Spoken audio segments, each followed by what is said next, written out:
It's officially March. Already we have 2 months of 2025 gone. So if you are waiting to do anything, to plan for anything, to accomplish anything this year, you already have 2 months gone. Make a plan, take baby steps to get there. I'm very excited because March means 8 more months until our mortgage payoff journey is complete. And it's easy for me to feel like this is actually going to happen because we've had a couple of setbacks over the past few months, but I'm just believing it's going to happen. I'm going to believe that we're going to jump over every obstacle that comes in our direction and get it done once and for all and have a paid off house and hopefully never have a mortgage again. Things like this, planning every single month what is going to happen for us. Obviously, a lot of this is estimates because we haven't gotten bills for March yet, but the little things like this, planning for the month, taking little steps to get you closer to your goals is so important, and it's what actually helps you to achieve staying on track, finding what you want to change about the prior month, and doing better this month. So let's jump right into it. I've already accounted for pretty much all of our income that we're expected to have come in March, bringing home just about $5,000 for both of our jobs. As you guys know, I work part-time, so I get part-time money that I expect to make from online things, expecting to grow $675. Gonna put aside 25%. That comes to about $170. That's going to leave us with about $500 to work with, which is going to help us because, as you guys know, this is our first paycheck where my husband is working a different shift, which is causing him to not have overtime. Thankfully, it's not going to be as much as I was expecting. I was looking at the pay stubs and it grossed $400. I did look at a previous pay stub that he had where he did not work overtime because he was on PTO, and he did net $1,900, which is only about $200 less than what he usually does.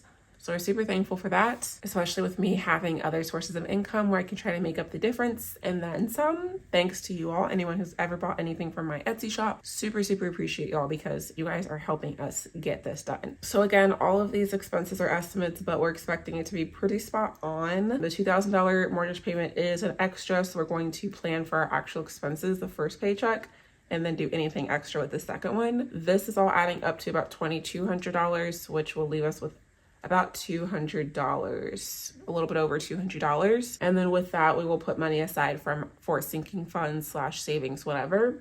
As you guys know from the prior video, I wanted to plan for this month with us having a little bit less income. So I did use some excess money from February to help get prepared for March. So in February, we did put aside $200 for car insurance and homeowners insurance. Everything else are things that we would like to put money aside for. Taxes, and then $100 towards Christmas, $500 with our property taxes as usual. And then we do want to put aside a little bit more towards sinking funds since it's looking like we're gonna have some money left over to do that with. So all of this together, about $5,000 plus the $500 after taxes will be about $5,500 that we expect to actually be able to do stuff with. All of our expenses here is coming to $4,200, which leaves us with about $1,300 to spare. Now let me see how much all this adds up to. $900. This leaves us with about $500 since I do have about $100 left over from February. Thankful for that. Going to try to do a little bit more with it, like contribute probably to our kids' $529 and then possibly put more on the mortgage. Again, this is all an estimate. This also doesn't include our spending money. As you guys know, we have that go into its completely separate accounts. We give ourselves $200 bi-weekly to spend. We're gonna plan for about $450 to be left over. So what we'll do with the remaining $450, I'm gonna send an extra $250 towards the mortgage, just since we have it. If I could consistently send that money, that would actually help a lot. If I could do this like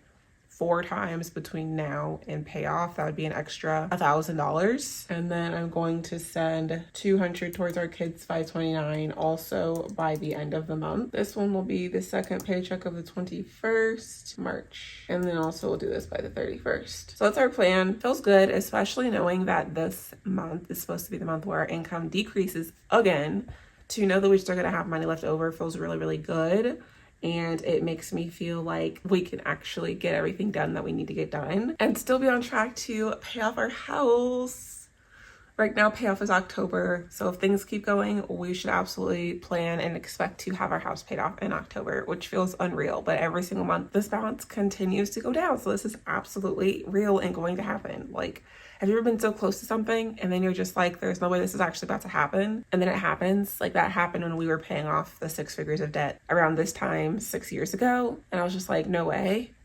And then it happened. So this is real. This is real life. It felt so amazing after we paid off all of our debt and then we began saving so much money. I can't wait for that to be us again, to be very honest with you. So I'm feeling super thankful. If you guys are getting really close to a goal, or if you've had like a big thing that you paid off, you know what I'm talking about. Like, you're just in denial that it's going to happen. And then once it happens, you're like, oh my gosh, we're done.